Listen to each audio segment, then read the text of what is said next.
nice equals too stuck.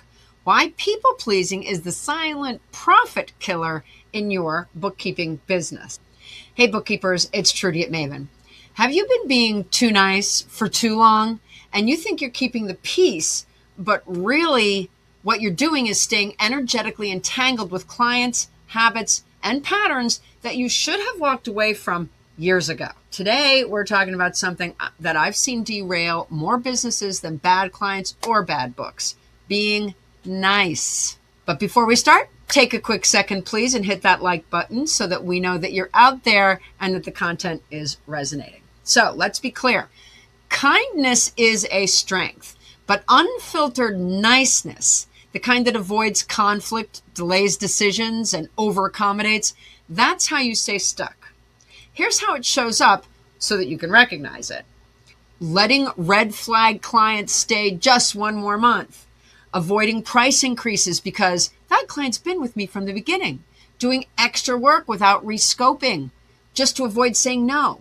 You think you're being respectful, but your time, your energy, and your business are quietly bleeding out. When you avoid tough conversations, that client doesn't just drain your schedule. They take up mental real estate in your head, in your inbox, even in your nervous system. Every time you tiptoe around their requests, resent their tone but say nothing, rework an invoice to keep things smooth, you're reinforcing the wrong relationship.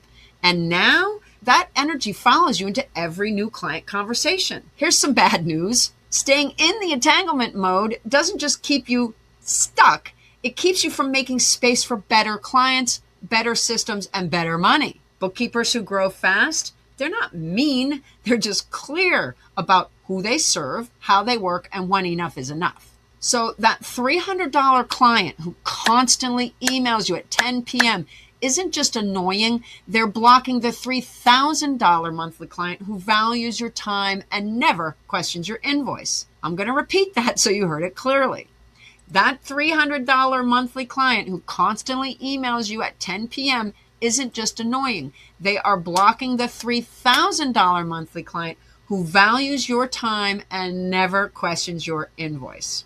This is your Maven move for this week. Take an inventory of your entanglements. Ask yourself, who or what am I still tolerating because I'm afraid of not being nice? What would change in my business if I released that tie? Where is my emotional labor outpacing my actual revenue? Then do one small thing. Raise a rate, set a limit, or draft that goodbye email you already know you need to send.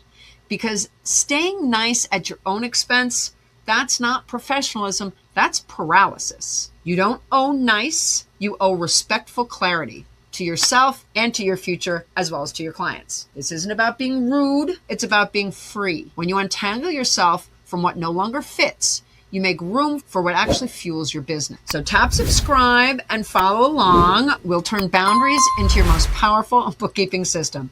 Up next, energy follows energy. Are you feeding momentum or stagnation? Yikes. How do you even know? We better find out. I'll see you there.